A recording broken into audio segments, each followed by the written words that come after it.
Hace unos sábados atrás dije que antes de mi presentación tomaría unos minutos para hablarles del proyecto médico misionero en el cual estamos involucrados, como también para hablarles de la actualidad profética. Pero deseo aclarar que sobre la actualidad profética solo voy a hablar cuando haya habido algún acontecimiento o movimiento que tenga una clara conexión con las profecías. En ese sentido, este día no voy a compartirles este segmento de la actualidad profética.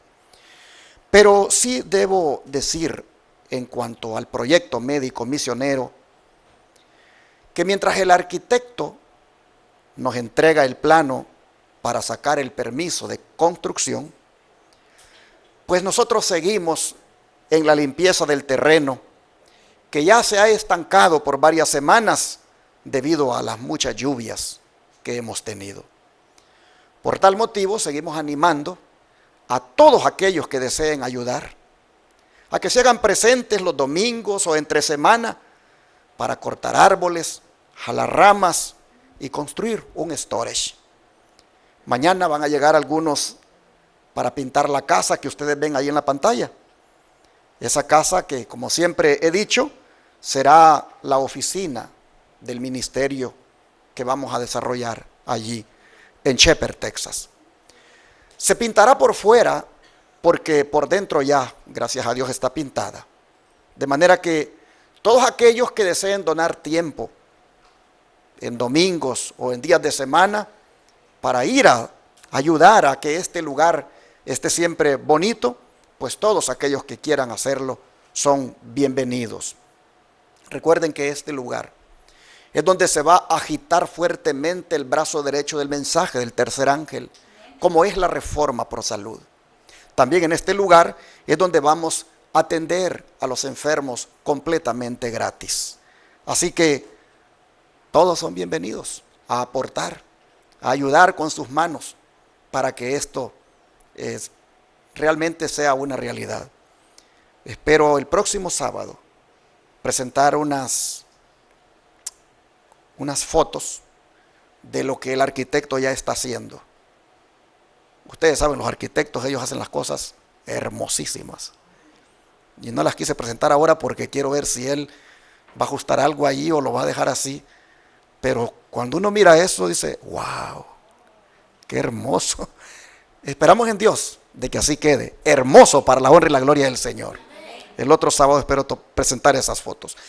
Pero para aquellos que quieran unirse a nosotros, apoyándonos económicamente para que este lugar donde gratuitamente haremos esta obra médica misionera, aquellos que deseen apoyarnos, pues aquí están las formas de cómo hacerlo. Ahí está usted con su teléfono, puede tomarle ahí con la cámara a ese código QR y ahí encontrar las formas que también están ahí a la par, ¿verdad? De cómo usted puede apoyar esta obra. Algunos hermanos envían por Cele, esa aplicación, las transferencias que hacen de su cuenta de banco. El número que usan es el que siempre este servidor promueve y que está allí, es el 214-881-4029. Esta semana me han estado entrando en el teléfono notificaciones de hermanos y hermanas que envían a través de Cele transferencias directas de su cuenta de banco aquí en los Estados Unidos. Otros lo están haciendo a través de PayPal, otros lo están haciendo a través de Western Union, a través de RIA. Otros llaman y dicen, saque de la tarjeta lo que el Señor ha puesto en mi corazón. Y entonces sacamos lo que nos dicen en el mismo instante cuando estamos hablando con ellos. Maneras, hermanos, y formas o detalles de estas formas que puedan ustedes querer saber, comuníquense con este servidor al 214-881-4029 o al WhatsApp más 1-214-881-4029. De antemano, muchas gracias, porque hasta aquí ustedes no nos han dejado de apoyar y estamos seguros que lo van a seguir haciendo, para que cuando este plano el arquitecto lo entregue y lo sometamos al condado y el condado lo apruebe, hermanos, como siempre he dicho, allí habrán recursos para empezar el proyecto y también para terminarlo por la gracia de Dios. Muchas gracias a los que nos apoyen de aquí en adelante y los que lo han estado haciendo. Ahora vamos a nuestro tema de hoy. Este día nuevamente quiero compartir un tema de verdad presente, como es el de la doctrina bíblica del santuario. Como muchos adventistas saben, este es uno de los pilares de nuestra fe. Y en relación a esto, a manera de serie, ya he presentado 7 estudios. Así que permítanme ahora presentar el tema número 8, el cual tiene por título Lecciones del Arca del Pacto. El Arca del Pacto, hermanos, fue el primer mueble que Dios le dijo a Moisés que elaborara para aquel santuario portátil que también él había ordenado a Moisés que construyera allá en el desierto. Hay importantes lecciones que aprender relacionadas con este mueble, el Arca del Pacto. Y vamos a comenzar a estudiarlas a partir de este día. Y cuando digo comenzar a partir de este día, es porque en un solo mensaje no es posible decirlo todo. Así que habrán otros mensajes que le van a dar continuidad a este tema. Lo primero que tenemos que afirmar hoy es, hermanos, que el arca es el único mueble sobre el cual Dios manifestaba de una manera especial la presencia divina. Por esa razón, varios pasajes bíblicos describen a Dios como morando sobre o entre los querubines que se encontraban sobre el arca, como ustedes los pueden ver en el dibujo que está en su pantalla. Algunos de esos pasajes a los que me refiero son los siguientes. Vamos al libro de Éxodo, capítulo 25, versículo 10 al 22. Dijo el Señor: harán también un arca de madera de acacia, cuya longitud será de 2 codos y medio, su anchura de codo y medio y su altura de codo y medio. Me gustaría hacer un comentario aquí. ¿Por qué de madera de acacia? Porque resulta que la madera de acacia es una madera fina, es una madera dura y ningún insecto puede hacerle daño. Aparte de eso, era una madera muy adecuada para hacer muebles. Los árboles de acacia crecían entre 6 a 8 metros de alto. Podía perfectamente también sacarse tablas hasta de 4 metros de largo, y era muy adecuada esa madera como para hacer esta arca que Dios dice que hagan de 2 codos y medio. Bueno, sigamos adelante porque aquí vienen las instrucciones de lo que había que hacer con la madera de acacia. La cubrirás de oro puro por dentro y por fuera, y harás sobre ella una cornisa de oro alrededor. Paremos aquí. ¿Por qué tenía que el arca ser de oro puro por dentro y por fuera? ¿Por qué las tablas de la madera de acacia ahora había que cubrirlas de oro puro? Porque el oro es un símbolo de la santidad de Dios. Y Dios es santo tanto por dentro como por fuera. Por eso había que cubrirla de oro puro por dentro y por fuera. ¿Qué más sigue diciendo? Fundirás para ella 4 anillos de oro, que pondrás en sus 4 esquinas, 2 anillos a un lado de ella y 2 anillos al otro lado. Harás unas varas de madera de acacia, las cuales cubrirás de oro, y meterás las varas por los anillos a los lados del arca, para llevar el arca con ellas. Las varas quedarán en los anillos del arca, no se quitarán de ella. Y pondrás el arca el testimonio que yo te daré. Y harás un propiciatorio de oro fino, cuya longitud será de 2 codos y medio y su anchura de codo y medio. Dejo aclarar que el propiciatorio aquí es la tapadera del arca. El testimonio que se pondría en el arca, o sea, dentro de ella, ya lo miraremos en un momento. Bueno, dice que después de que la tapadera fuera de oro fino, entonces dice que había que hacer también, dice el verso 18, 2 querubines de oro labrados a martillo. Los harás en los 2 extremos del propiciatorio, o sea, en los 2 extremos de la tapadera del arca. Harás pues un querubín en un extremo y un querubín en el otro extremo, de una pieza con el propiciatorio. Harás los querubines en sus 2 extremos.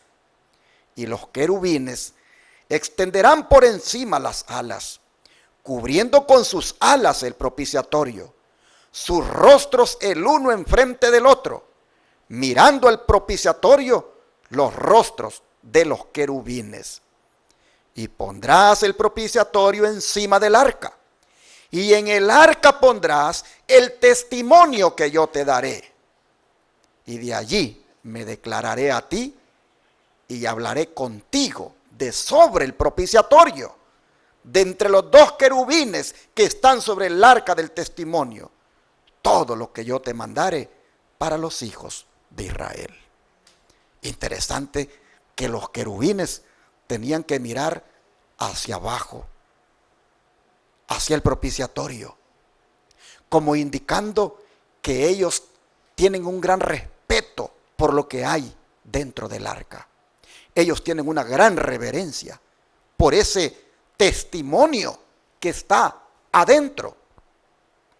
Así nosotros vemos que el arca pues era tan importante, que era prácticamente el lugar de la revelación. Pues Dios dice en el versículo que terminamos leyendo, el 22, allí me encontraré contigo, allí me declararé, allí hablaré contigo. Oh, hermanos y hermanas, qué lugar más especial este. Era el lugar donde Dios se revelaba, donde Dios se manifestaba.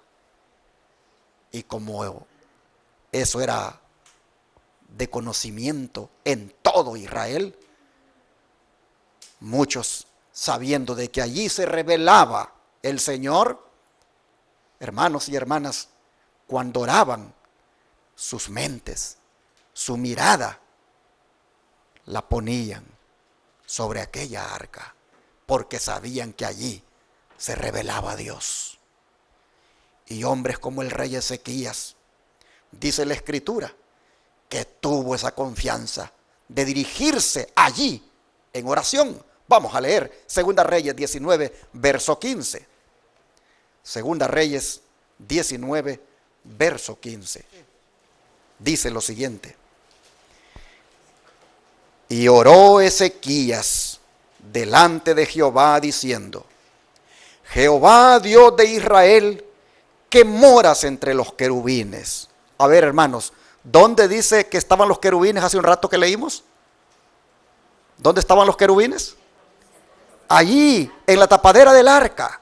Ahí estaban. Entonces el rey está orando, dirigiéndose allí con confianza y dice: y oró Ezequías delante de Jehová diciendo: Jehová, Dios de Israel, que moras entre los querubines. Solo tú eres Dios de todos los reinos de la tierra. Tú hiciste el cielo y la tierra. El contexto, hermanos, de esta oración del rey fue cuando había recibido aquellas cartas amenazadoras por parte del rey de Asiria, en las cuales blasfemaba al Dios que Ezequías adoraba.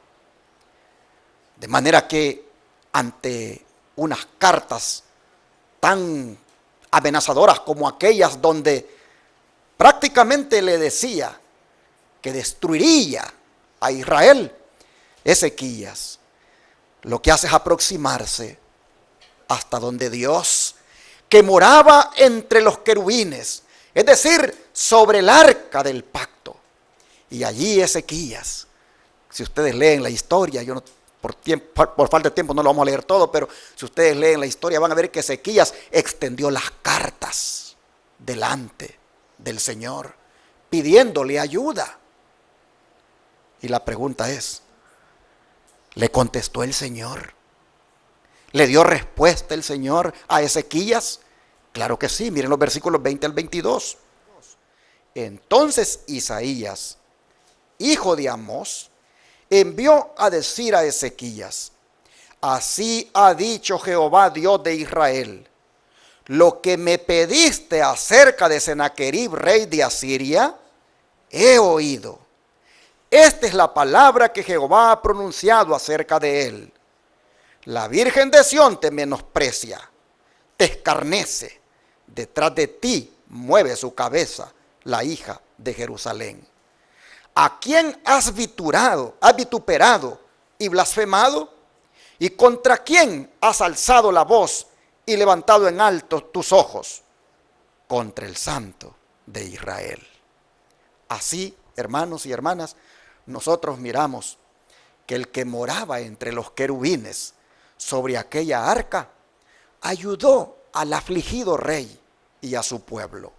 Oh, si tan solo también nosotros hoy tuviéramos la misma confianza del rey Ezequías. Y también, hermanos, extendiéramos sobre él todos nuestros problemas. Si tan solo nosotros también aprendiéramos a dejarle a Dios todo lo que nos amenaza, todo lo que nos aflige y nos preocupa. Si tan solo nosotros, como el rey Ezequías, igualmente dejáramos en las manos del Señor todo eso, oh, cómo miraríamos nosotros la mano de Dios obrando en nuestro favor. Miraríamos cómo Él también se haría cargo de nuestros problemas, de nuestras dificultades, aún de nuestros enemigos. Miraríamos que la mano del Señor intervendría en nuestro favor. Sin embargo, no hay nada que nos impida ejercer esa confianza que Ezequías ejerció, pues las Escrituras dicen que nos acerquemos confiadamente. ¿A dónde, hermanos? Al trono de la gracia, allá donde Dios mora también en medio de los querubines, que nos acerquemos allí con una confianza plena, pues allí hay, dice, oportuno socorro para cada uno de nosotros. Así que no importa la aflicción que tengamos, no importa el problema que estemos enfrentando, no importa, hermanos, el futuro sombrío que nos espera, acerquémonos con confianza al trono de la gracia, allí donde Dios mora entre los querubines, y como Ezequías, hermanos, dejémosle todo en las manos a nuestro Dios. Él obrará a nuestro favor. Ahora, me gustaría que nos concentráramos en el contenido del arca, pues lo que tenía adentro el arca, eso era, hermanos, lo que le daba valor. ¿Y qué era lo que contenía dentro del arca? Las 2 tablas de piedra, escritas con los 10 mandamientos. Moisés nos cuenta que Dios no solamente pronunció con su propia voz esos 10 mandamientos, sino que también los escribió con su propio dedo. Leamos dichas palabras en Deuteronomio 5, verso 22. Estas palabras habló Jehová a toda vuestra congregación en el monte, de en medio del fuego, de la nube y de la oscuridad, a gran voz, y no añadió más. Y las escribió en 2 tablas de piedra, las cuales me dio a mí. Hermanos y hermanas, el don de profecía, comentando esto que Moisés nos dice acá, que estas palabras, es decir, las que fueron escritas en 2 tablas de piedra, fueron escritas, hermanos, expresadas por el Señor, en medio, como dice aquí Moisés, de fuego, de nube y de oscuridad, y a gran voz. Estas palabras que Moisés nos dice acá, el don de profecía las comenta de la siguiente manera. Dice Consejo sobre la Salud, página 355, que al proclamar los 10 mandamientos a los hijos de Israel con su propia voz, Dios demostró su importancia. Hermanos y hermanas, los mandamientos de la ley de Dios son importantes.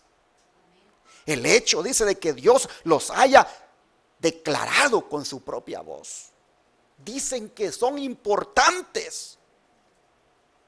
Dice que dio a conocer su majestad y autoridad como soberano del mundo con una pavorosa grandeza.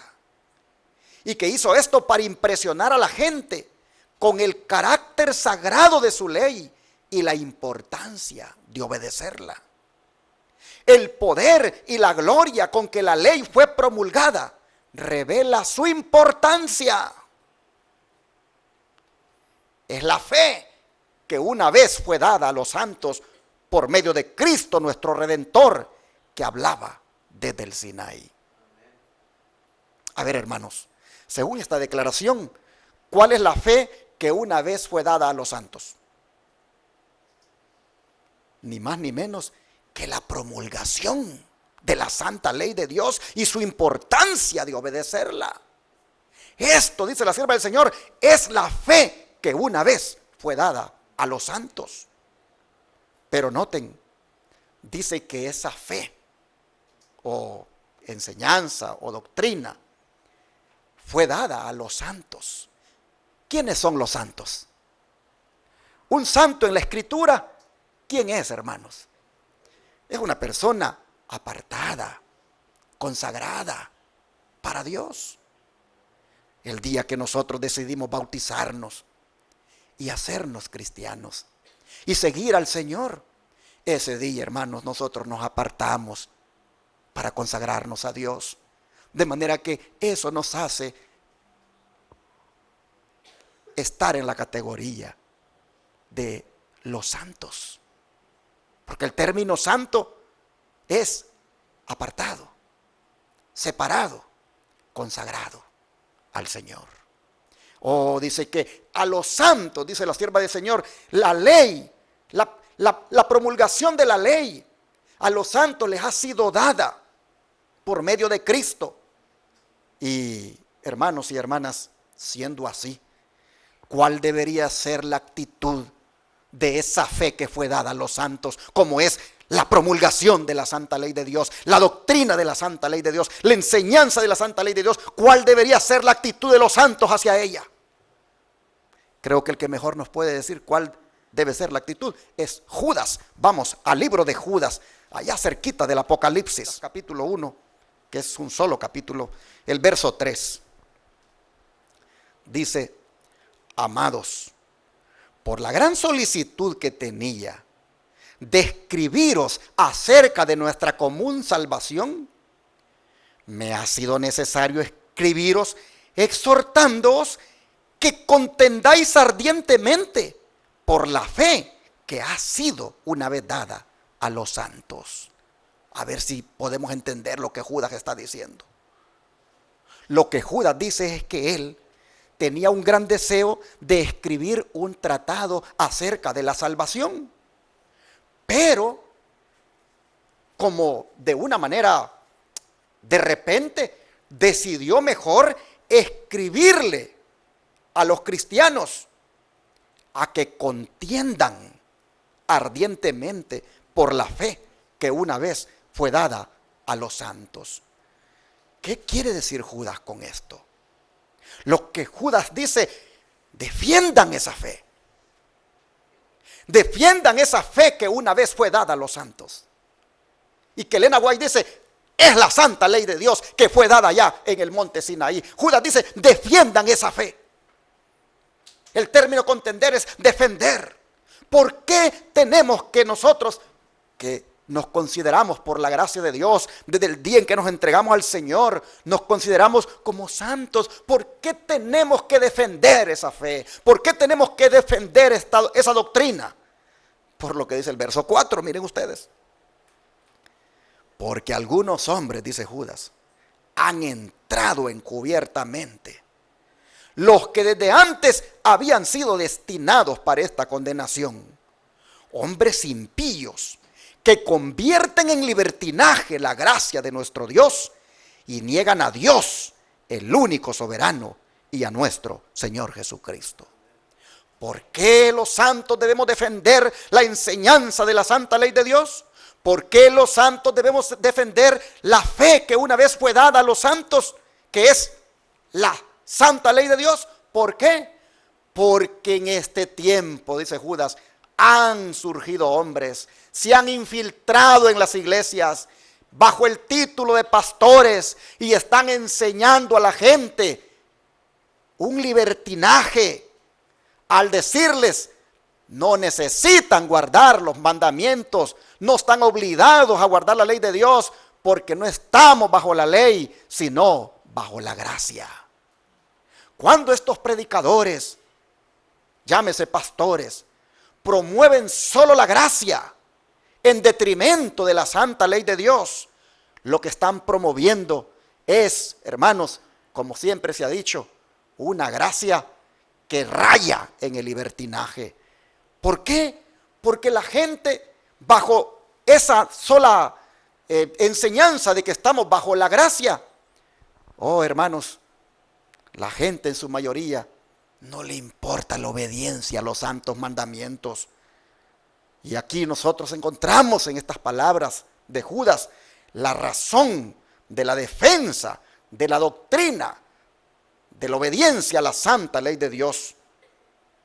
Las iglesias hoy en día, hermanos y hermanas, han caído en apostasía cuando la mayoría de feligreses, como repito, bajo la gracia no quieren nada con la ley de Dios. Y por eso es que millones, en vez de guardar el santo sábado que dice la ley de Dios que hay que guardar, por eso es que millones están guardando el domingo. ¿Por qué razón?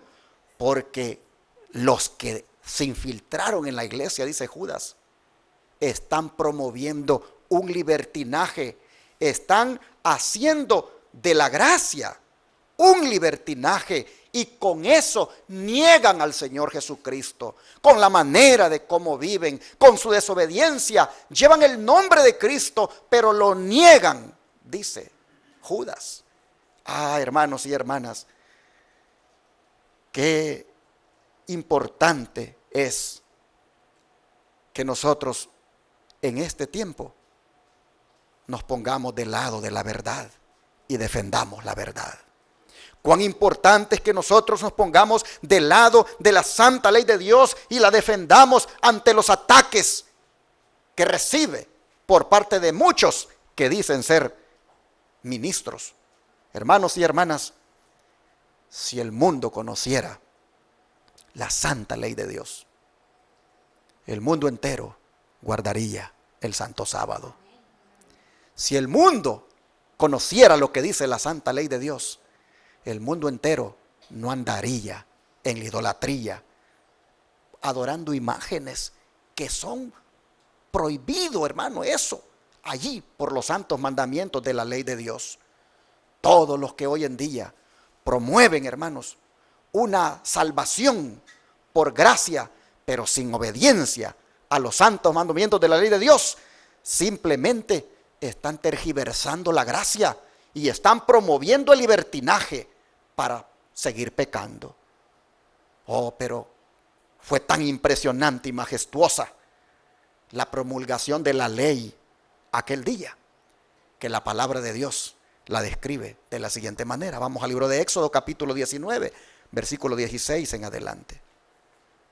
Éxodo capítulo 19, versículo 16 en adelante. Y veamos lo impresionante que fue el día cuando se promulgó la santa ley de Dios. Éxodo 19, versículos 16 al 20. Dice: aconteció que al tercer día, cuando vino la mañana, vinieron truenos y relámpagos, y espesas nubes sobre el monte, y sonido de bocina muy fuerte. y se estremeció todo el pueblo que estaba en el campamento. Y Moisés sacó del campamento al pueblo para recibir a Dios, y se detuvieron al pie del monte. Todo el monte Sinaí humeaba, porque Jehová había descendido sobre él en fuego, y el humo subía como el humo de un horno, y todo el monte se estremecía en gran manera. El sonido de la bocina iba aumentando en extremo. Moisés hablaba y Dios le respondía con voz tronante. Y descendió Jehová sobre el monte Sinaí, sobre la cumbre del monte, y llamó Jehová a Moisés a la cumbre del monte, y Moisés subió. Ahora mire el capítulo 20, versículo 1 en adelante. ¿Qué sucedió allí? Capítulo 20, versículo del 1 en adelante. Vamos a leer hasta el 21. Y habló Dios todas estas palabras diciendo: Yo soy Jehová tu Dios, que te saqué de la tierra de Egipto de casa de servidumbre. Y aquí, hermanos, va a comenzar el Señor a dar los 10 mandamientos de su santa ley.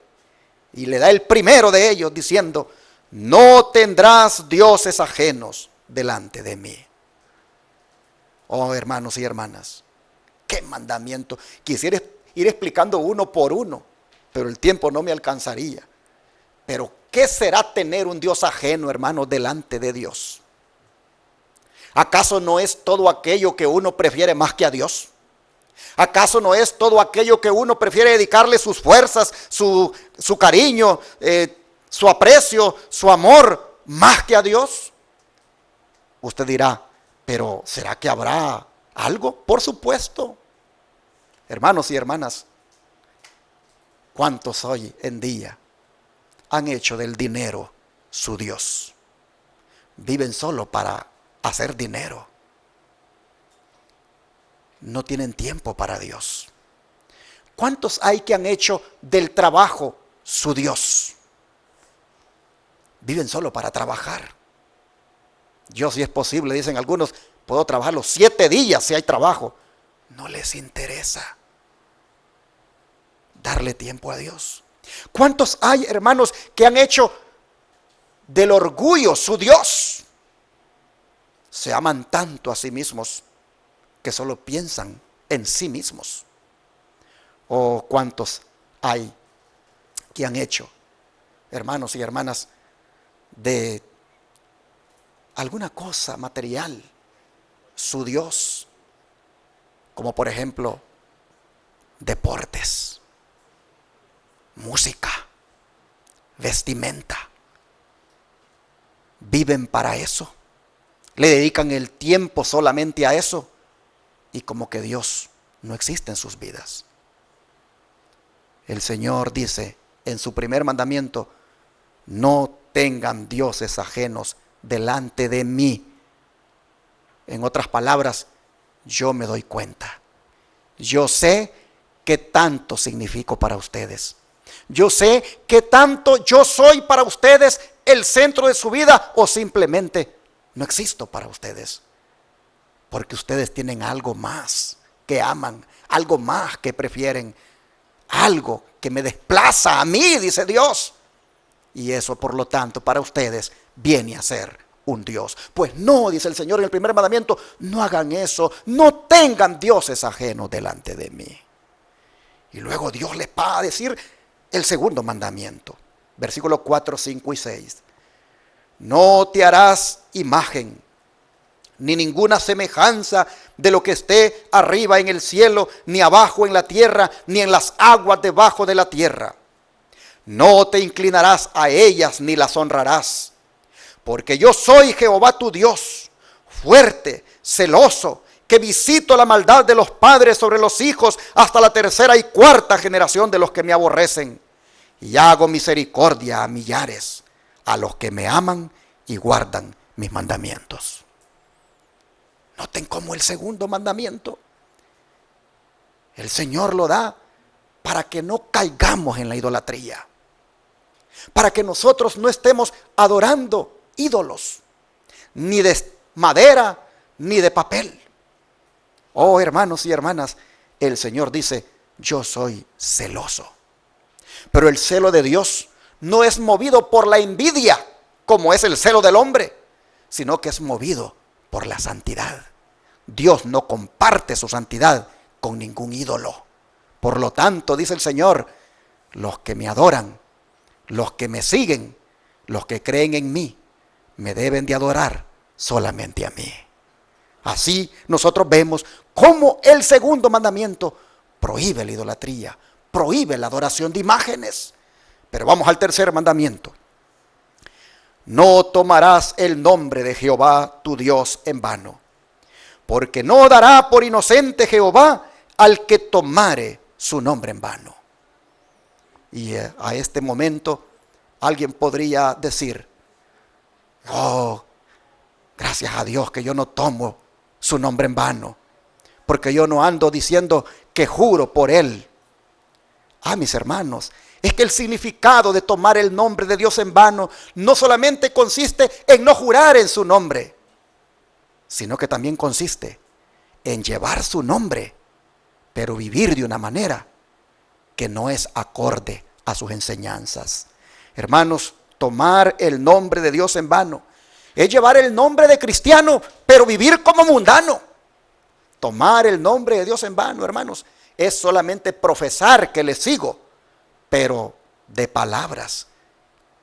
Y los hechos dicen todo lo contrario. No tomar el nombre de Dios en vano, hermanos, también es no andarlo mencionando en pláticas vanas, en pláticas sin sentido, como lo mencionan algunos cantantes en sus canciones mundanas, o como lo menciona mucha gente aquí en Estados Unidos, cuando dicen por cualquier cosa, oh my God, van en el tráfico y de repente miran que la gran fila de carros que hay por delante de ellos y dicen, oh my God, por cualquier cosa, oh my God. No tienen sentido esas pláticas, hermanos. El nombre de Dios se respeta. ¿Cuántos lo creen? El nombre de Dios se respeta y solo debe ser mencionado en cosas que tengan que ver con su adoración. Tomar el nombre de Dios en vano es expresar su nombre aún en esas conversaciones sin sentido. Pero vamos al cuarto mandamiento. Y el cuarto mandamiento se encuentra en los versículos 8, 9, 10 y 11. Y las escrituras dicen que Dios dijo, acuérdate del día sábado para santificarlo. 6 días trabajarás y harás toda tu obra. Mas el séptimo día es sábado para Jehová tu Dios. No hagas en él obra alguna, tú, ni tu hijo, ni tu hija, ni tu siervo, ni tu criada, ni tu bestia, ni tu extranjero que está dentro de tus puertas. Porque en 6 días hizo Jehová los cielos y la tierra, el mar y todas las cosas que en ellos hay. Y reposó en el séptimo día. Por tanto, Jehová bendijo el día sábado y lo santificó. Así que el cuarto mandamiento ordena que guardemos ¿cuál día de la semana? El sábado. No el domingo, el sábado. Ese, dice, es el séptimo día de la semana. Y en ese día, dice, no debemos trabajar. En ese día nosotros, hermanos, nos debemos dedicar solamente a Dios. En este día nosotros no deberíamos tampoco exigir que trabaje nadie para nosotros, en el sentido de que nosotros, por ejemplo, tengamos personas bajo dominio y les ordenemos que hagan algo para nosotros. Ese día, dice el Señor, aún los animales tienen que descansar. Dios ama a los animales, así como ama a los seres humanos. Y dice, hasta el buey y la bestia, el caballo, hasta esos también deben descansar. Hermanos y hermanas, aquí nosotros vemos el motivo también por el cual Dios ordena esto. Y el motivo es porque Él, dice, cuando hizo los cielos y la tierra, en 6 días los creó. Pero el séptimo día Él lo descansó y lo santificó. De manera que no todos los días son santos. El día que la Biblia dice que Dios santificó es ¿cuál? El sábado. Y esa es la razón por la cual nosotros nos congregamos aquí todos los sábados. Porque este es un día santo, un día apartado para Dios. No debemos trabajar en este día. No debemos andar en negocios comprando y vendiendo. Debemos este día dedicarlo al Señor como Él lo ordena en este mandamiento. Y es un día que no comienza hoy a las 6 de la mañana, sino que comenzó ayer a la puesta del sol. Porque los días en la Biblia comienzan a la puesta del sol de un día y terminan a la puesta del sol del otro día. En otras palabras, ayer viernes, cuando el sol se ocultó, empezó ¿qué día, hermanos? El sábado. Y hoy, cuando el sol se oculte, va a terminar el sábado. Pero las 24 horas de este día son santas, porque Dios lo ha ordenado en sus mandamientos. De manera que por eso que nosotros los sábados nos congregamos la mayor parte del día. Venimos por la mañana desde las 9 hasta como a las 12:30. Por la tarde hacemos otro servicio para despedir el Santo Sábado. Buscamos estar en comunión con Dios el sábado, porque así de esa manera obedecemos el mandamiento, que es el número 4 de estos 10 que Dios está dando allí, con voz de trompeta, dice, fuertemente, espectacularmente. Aquí, hermanos, el Señor está dando el 4.º mandamiento, que habla de guardar el sábado. Vamos al 5.º mandamiento. Y el verso 12 dice: honra a tu padre y a tu madre, para que tus días se alarguen en la tierra que Jehová tu Dios te da. Y aquí nosotros creo que entendemos muy bien lo que esto significa. Significa respetarlos, significa velar por ellos, significa estar pendiente de ellos, significa, mis hermanos, obedecerle siempre a ellos. Y luego vamos al mandamiento que sigue, el número 6, y este está en el verso 13. Dice, ¿qué cosa? No matarás. Ustedes saben que la antesala del homicidio es el odio. De manera que en no matarás debemos incluir eso de no odiar a nadie, de no tener rencor contra nadie, de no guardar en el corazón algo contra alguien, porque eso es la antesala del homicidio. No matarás. Vamos al siguiente mandamiento, el 7.º, el verso 14. No cometerás adulterio. Y esto, pues es algo que el mundo hoy en día no le importa. Y el adulterio está a la orden del día. ¿Qué es el adulterio? Es cuando una mujer o un hombre, estando casados, optan por ser infieles a los votos matrimoniales y se va, ya sea él a buscarse otra mujer o ella a buscarse otro hombre. Hermanos y hermanas, esto está hoy en día siendo común en el mundo. Oh, si tan solo la gente volviera a la santa ley de Dios, no se romperían los matrimonios, porque este mandamiento salvaguarda los matrimonios. Este mandamiento protege al matrimonio. Si los esposos y las esposas siempre lo tuvieran en su corazón y lo obedecieran, no habría matrimonios rotos e hijos con sus corazones destrozados. Así que vamos ahora al siguiente mandamiento, el verso 15. No hurtarás, que también es no robarás. No te quedes con el cambio que te dieron de más equivocadamente en la tienda. Si 10 centavos te dieron de más, regresa esos 10 centavos.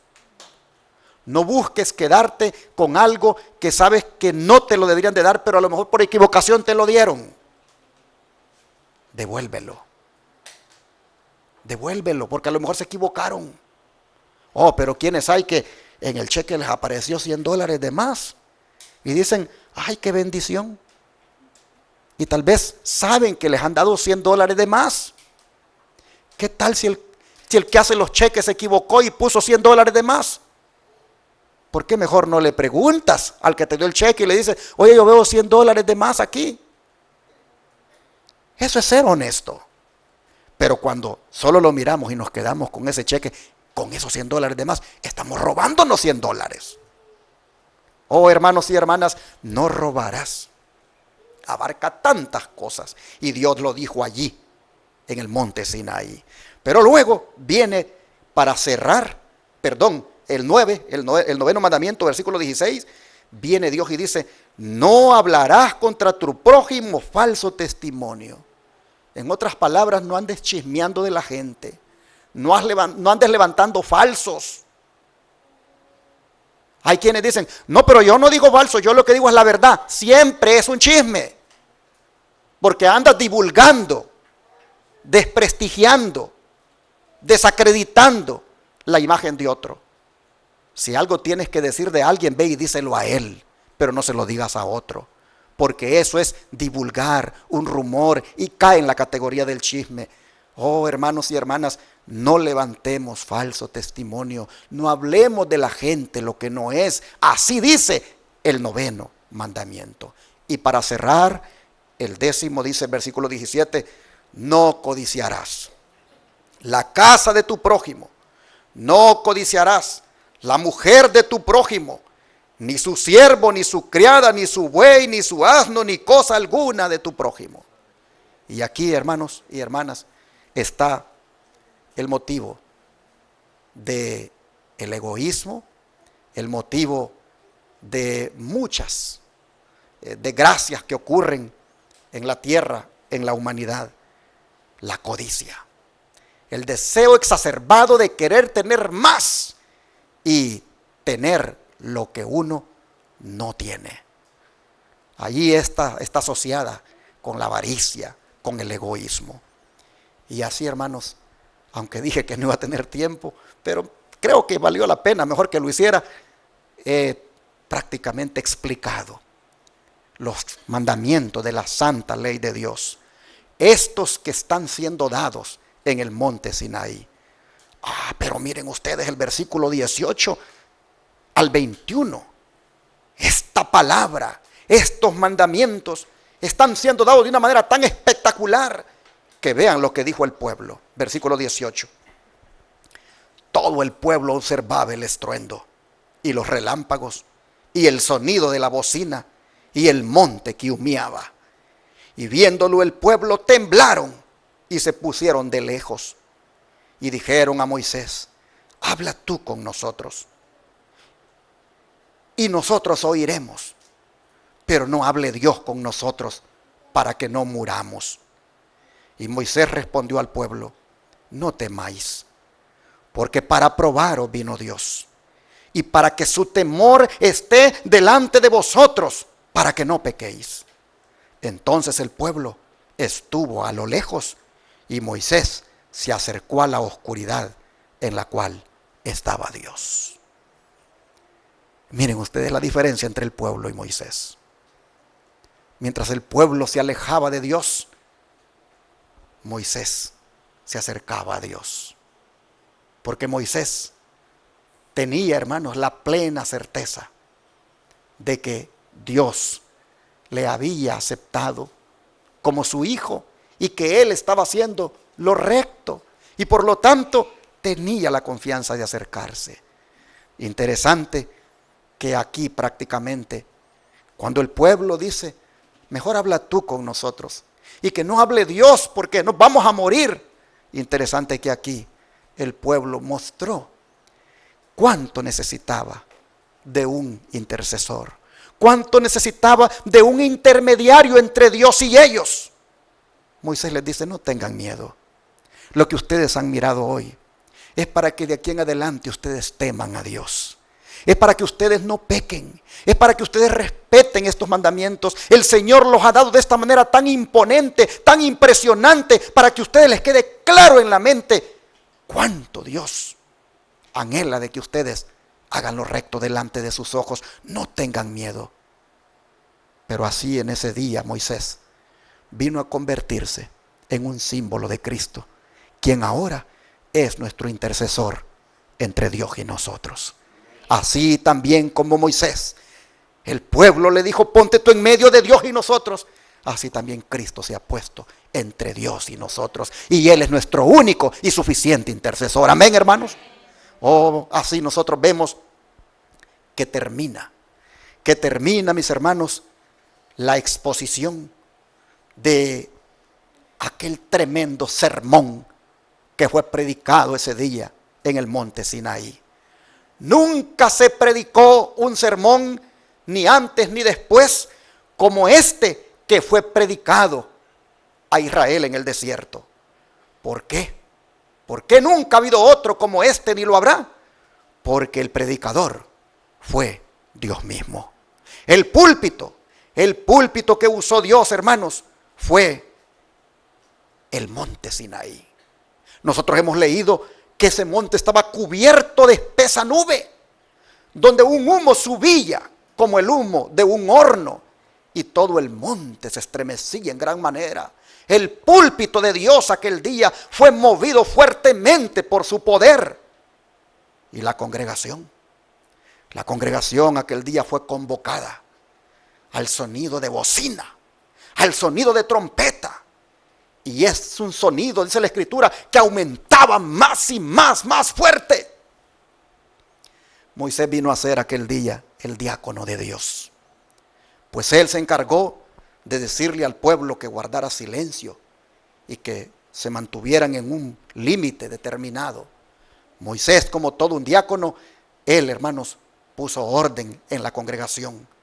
Y cuando ya estaba todo preparado, oh hermanos, cuando el pueblo ya estaba atento para escuchar, se dejó oír del labio de Dios este tremendo mensaje, el sermón más solemne que alguna vez se haya predicado en la historia. El tema del sermón fue los 10 mandamientos. Los 10 mandamientos que regiría la conducta de las naciones. Los 10 mandamientos que regirían la conducta de las familias. Los 10 mandamientos que regirían la conducta de cada ser humano. Ese fue el tema de Dios.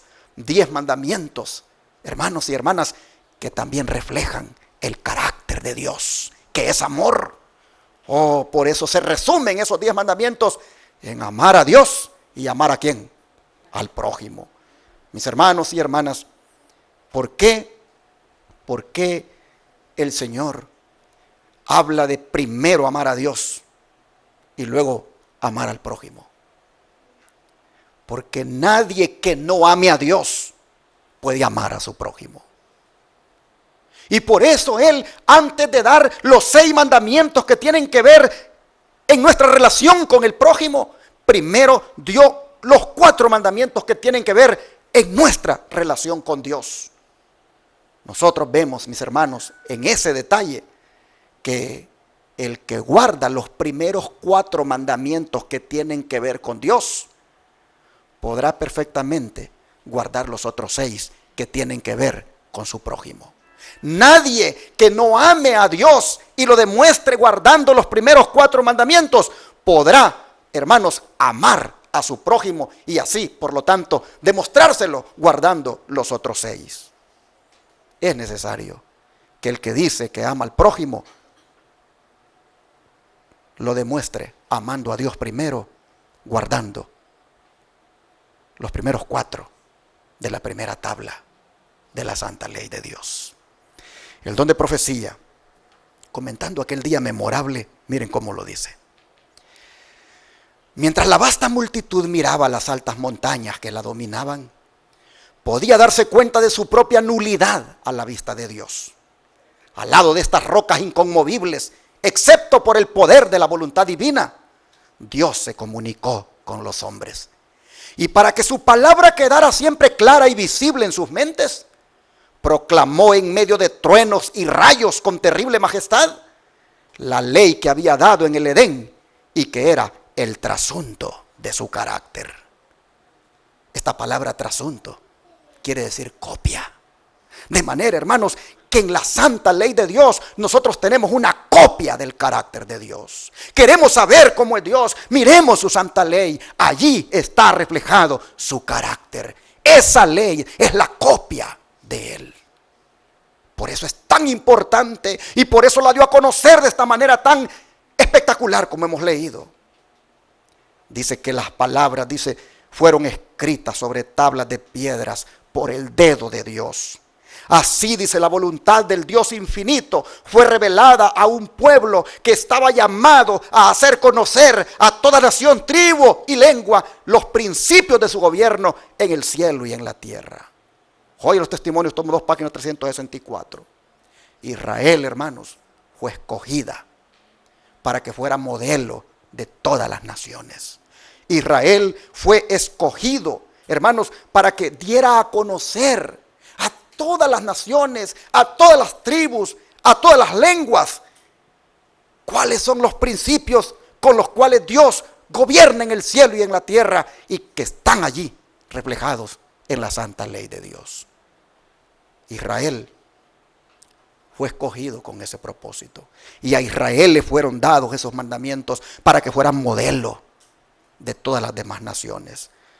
Pero esa ley, dice el don profético, que no fue dada solamente por el Padre, sino que también el Hijo lo acompañó.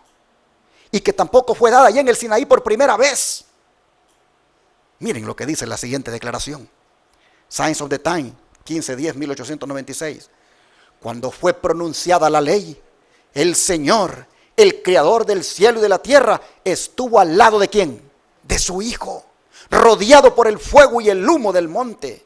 No fue aquí, dice, donde la ley fue dada primero, sino que fue proclamada para que los hijos de Israel, cuyas ideas se habían vuelto confusas en su relación con los idólatras de Egipto, pudieran recordar sus términos y entender lo que constituye el verdadero culto de Jehová.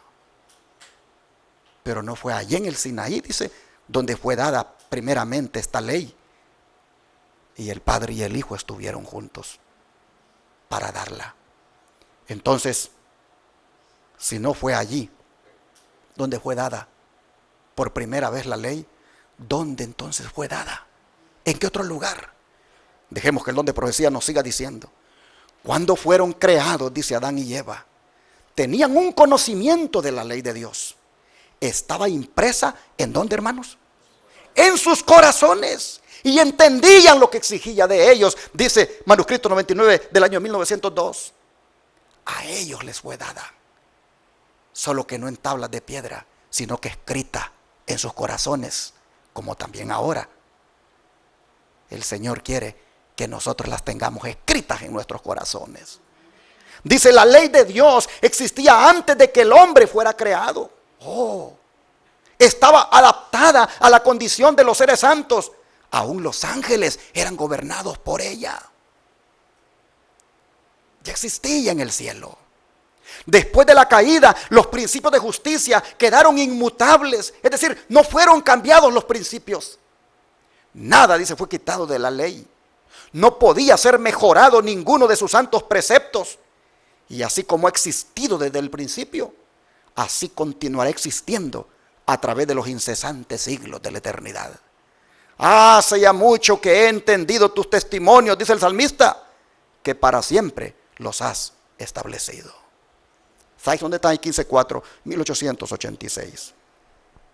De manera, mis hermanos, que así como Dios es eterno, también su santa ley es eterna.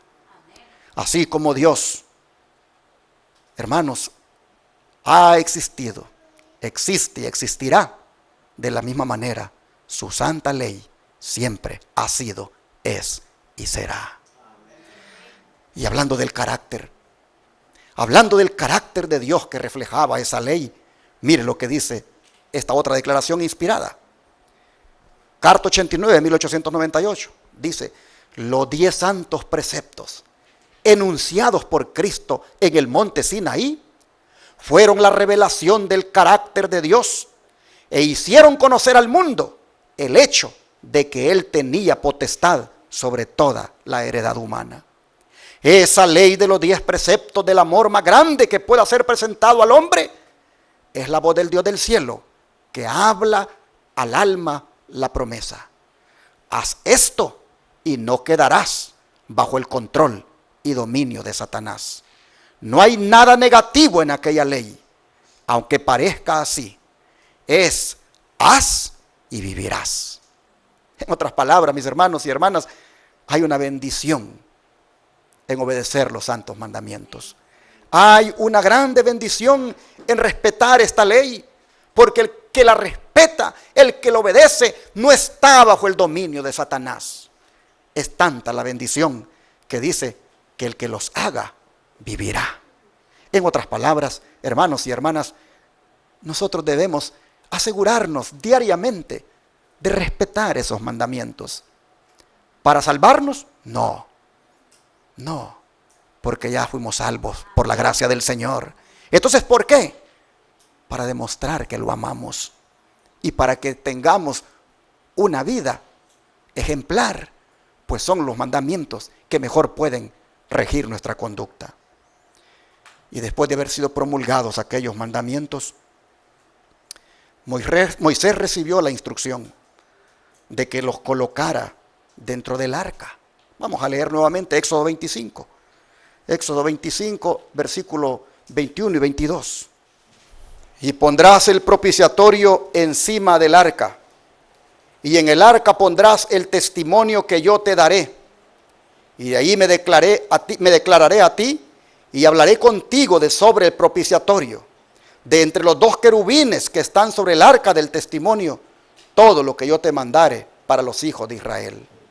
Noten que a Moisés se le instruye de que el testimonio, porque así se le llama a los santos mandamientos, a Moisés se le instruye de que los coloque en el arca, que los coloque en ese mueble de oro tan especial que Dios ha ordenado hacer. Pero resulta que Moisés, antes de que cumpliera con esa disposición, dicen las Escrituras que experimentó un gran disgusto. Y tan disgustado estaba que las quebró. Leamos aquí mismo en Éxodo capítulo 32, versículo 15 al 19. Dice: y volvió Moisés y descendió del monte trayendo en su mano las dos tablas del testimonio. Las tablas escritas por ambos lados, de uno y otro lado, estaban escritas. Y las tablas eran obra de Dios. Y la escritura era escritura de Dios grabada sobre las tablas. Cuando oyó Josué el clamor del pueblo que gritaba, dijo a Moisés: alarido de pelea hay en el campamento. Y él respondió: no es voz de alaridos de fuertes, ni voz de alaridos de débiles, voz de cantar oigo yo. Y aconteció que cuando él llegó al campamento y vio el becerro y las danzas, ardió la ira de Moisés y arrojó las tablas de sus manos y las quebró al pie del monte. Oh, hermanos, el pueblo estaba en tremenda idolatría. No era extraño que Moisés arrojara las tablas violentamente al suelo y las quebrara, porque al hacerlo de esa manera, Moisés indicó que así como ellos habían quebrantado su pacto con Dios, así también Dios quebrantaba su pacto con ellos. Ellos se habían comprometido a obedecer esos mandamientos. Ellos se habían, hermanos, comprometido a respetar esa ley. Pero luego, como dicen, estaban ya bailando ante un ídolo, ante un becerro que habían hecho. Y lo estaban, hermanos, adorando. Idolatría de la peor clase era la que estaban practicando. El don de profecía nos dice acerca de ese acto de Moisés de quebrar las tablas lo siguiente: el haber roto las tablas de piedra era solo una representación del hecho de que Israel había quebrantado el pacto que tan recientemente había hecho con Dios. El texto bíblico dice: airaos, pero no pequéis. Se refiere a la justa indignación contra el pecado que surge del celo por la gloria de Dios y no al enojo promovido por la ambición del amor propio. Herido. Tal fue el enojo de Moisés. Testimonios para los Ministros, tomo 101, página 1890. Moisés se airó. Moisés se llenó de ira, pero no pecó, porque fue ira que surgió del celo que tenía por la gloria de Dios. No era ira como el que se manifiesta hoy. Así nosotros vemos que esta fue una ira justificada, porque el celo por su Dios, el celo por su santa ley, a Moisés lo consumió. Pero Dios, hermanos, tuvo misericordia de su pueblo y lo perdonó, dice la Escritura. Y entonces Moisés subió al monte otra vez, y allí el Señor volvió a escribir los santos mandamientos nuevamente en 2 tablas de piedra. Así lo dice Deuteronomio capítulo 10. Miremoslo.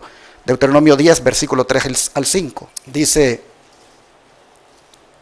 e hice un arca de madera de acacia, y labré 2 tablas de piedra como las primeras, y subí al monte con las 2 tablas en mi mano, y escribió en las tablas conforme a la primera escritura los 10 mandamientos que Jehová os había hablado en el monte de en medio del fuego el día de la asamblea, y me las dio Jehová.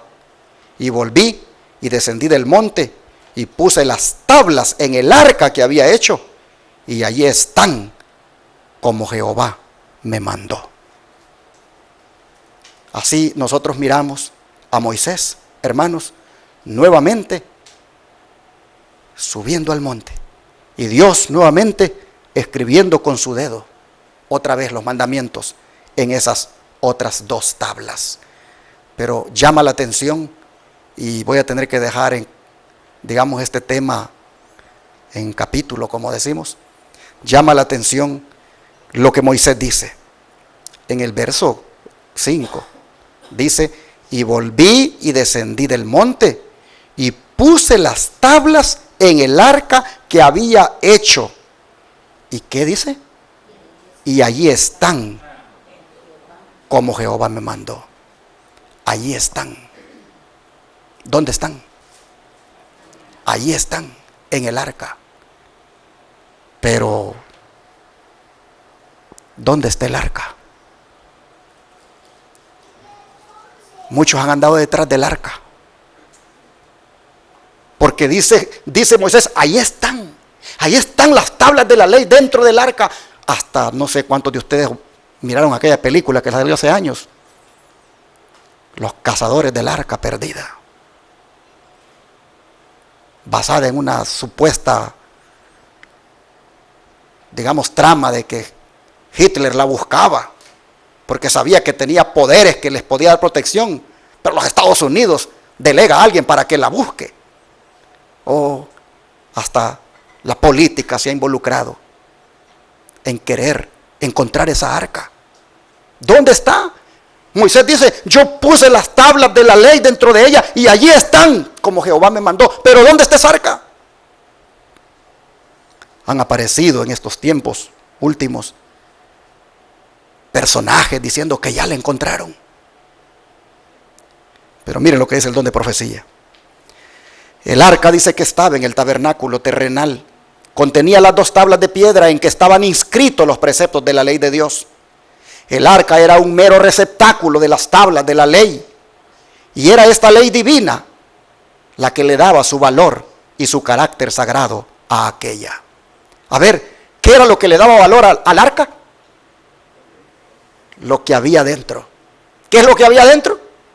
Las tablas de la santa ley de Dios. Eso era, dice, lo que le daba valor al arca. Eso era lo que le daba el carácter sagrado al arca. Dice Colegio de los Siglos, página 486. Pero ahora escuchen lo que pasó con el arca, porque es a partir de esto que voy a leer que ha habido ese deseo de querer encontrarla. Dice la sierva del Señor que Dios permitió que Israel fuera llevado en cautiverio por causa de su transgresión de los mandamientos del Señor y sus malas acciones, para humillarlo de esa manera y castigarlo. Pero antes de la destrucción del templo, miren ustedes, Dios informó, dice, a unos pocos de sus fieles siervos el destino de aquel edificio, que era el orgullo de Israel y que ellos idolatraban mientras al mismo tiempo pecaban contra Dios. En vez de hacer de Dios su Dios, habían hecho del templo su Dios. Bueno, dice que les reveló el Señor, les reveló el cautiverio de Israel. Y hombres justos, dice, hombres justos inmediatamente antes de la destrucción de aquel templo, sacaron el arca sagrada que contenía las tablas de piedra, y con dolor y pesar la ocultaron secretamente en una caverna, donde estaría escondida del pueblo de Israel por causa de sus pecados, para no serles restituida nunca más. El arca sigue escondida. Nadie la ha perturbado jamás desde que se le escondió. Historia de Redención, página 199. Así que los cuentos de que ya la hallaron, los cuentos de que en tal o cual excavación se encontró, la sierva del Señor dice, el arca sigue escondida y nadie la ha tocado jamás desde el día que se le escondió. Pero va a aparecer otra vez el arca. ¿Cuándo? La sierva del Señor lo sigue diciendo. El precioso registro de la ley fue colocado en el arca del testamento y está todavía allí, oculto y a salvo de la familia humana. Pero en el tiempo señalado por Dios, Él sacará esas tablas de piedra para que sean un testimonio ante todo el mundo contra la desobediencia de sus mandamientos y contra el culto idolátrico de un día de reposo falsificado. Manuscrito 102 del año 1901. Hermanos y hermanas, quien va a hacer que el arca aparezca será nuestro Dios. Quien va a hacer que el arca se vuelva a ver, hermanos, con las tablas de piedra en específico, quien va a hacer eso es el Señor. Las tablas de piedra de la santa ley de Dios serán sacadas del arca y serán presentadas. Y dice que eso el mundo va a mirar cómo desobedeció esos mandamientos, cómo pisoteó el sábado y guardó el domingo, cuando la Escritura en los mandamientos dice que es sábado. Dice que el mundo mirará la desobediencia que ha hecho de esa ley, cuando Dios dice la saque del arca y la muestre al mundo. Sigue diciendo, cuando se abra, dice, el templo de Dios en el cielo, ¿qué ocasión de triunfo será para los fieles y leales? En el templo se verá el arca del pacto, en la cual fueron puestas las 2 tablas de piedra, sobre las cuales está escrita la ley de Dios. Esas tablas de piedra serán sacadas de su escondedero, y en ellas se verán los 10 mandamientos esculpidos por el dedo de Dios. Esas tablas de piedra que ahora están en el arca del pacto serán un testimonio convincente de la verdad y de la vigencia de la ley de Dios. Carta 47 del año 1902.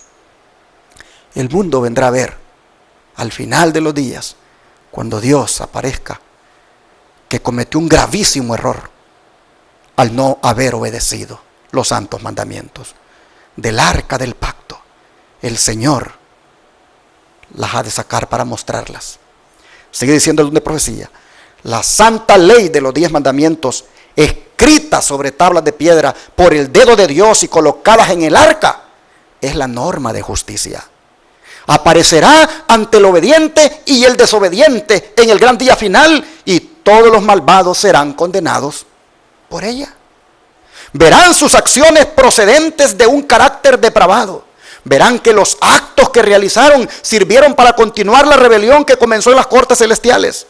Verán toda la crueldad y toda la maldad que han deshonrado a su Creador y que produjo la miseria que llena el mundo. Manuscrito 5, año 1904. Entonces, hermanos, la gente mirará que con justa razón serán condenados porque no quisieron respetar los santos mandamientos.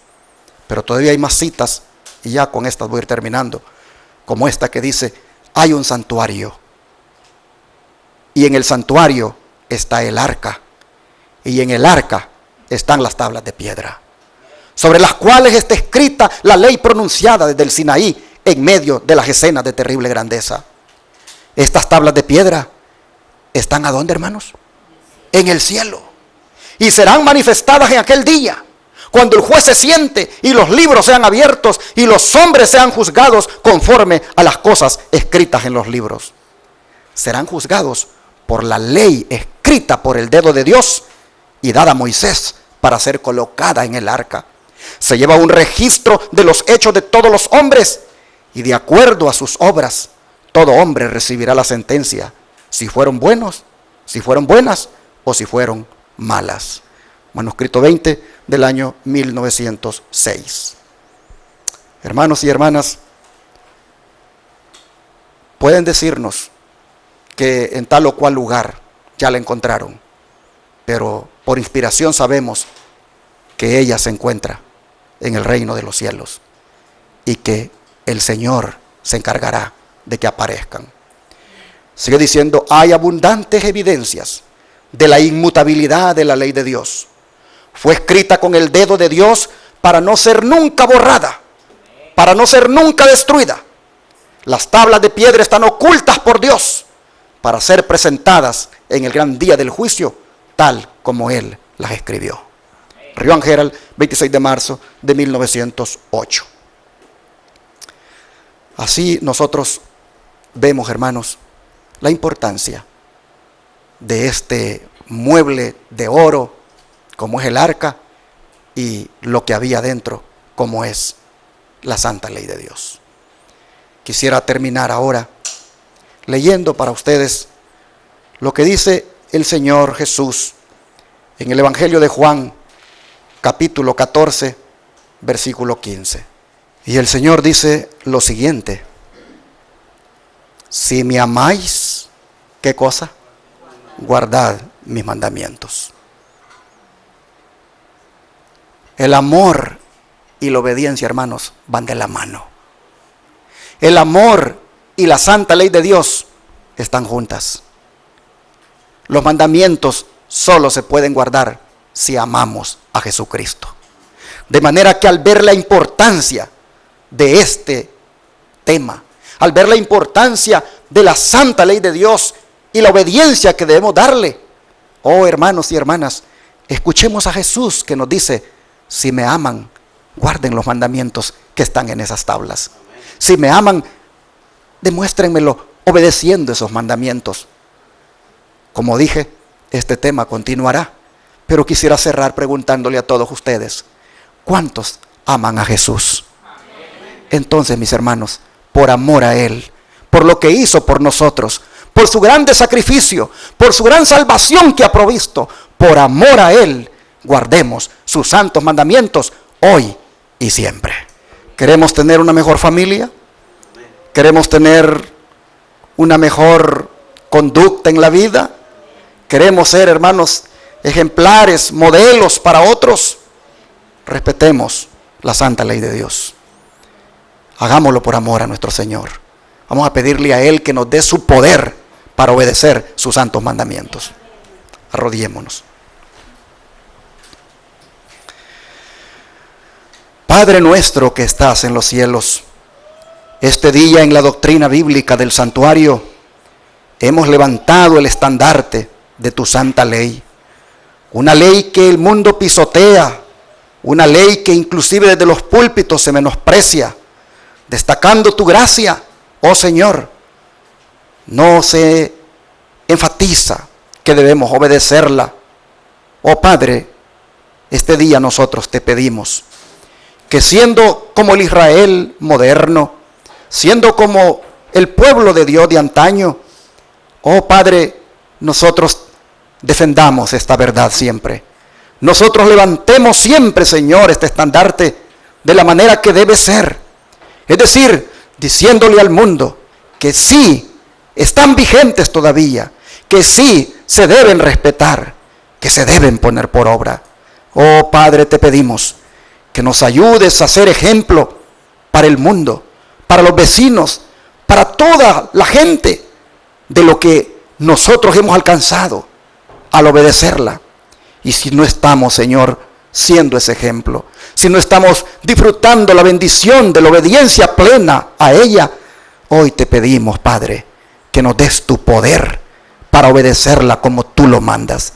Que nosotros, Señor, con tu ayuda, busquemos, Padre, aplicar en la vida cada principio, cada enseñanza que posee cada uno de estos mandamientos. Te pedimos, Señor, que nuestro amor a ti y nuestro amor al prójimo lo demostremos de ahora en adelante respetando estos mandamientos. Que obedezcamos tu voz que nos ha dicho: si me aman, guárdenlos. Entonces, Señor, danos ese amor que te ame tanto que con gozo y alegría lo guarde. Gracias, Padre, por enseñarnos esto, y pedimos que esta bendición la podamos experimentar todos los días. Te lo pedimos en el nombre de Jesús. Amén.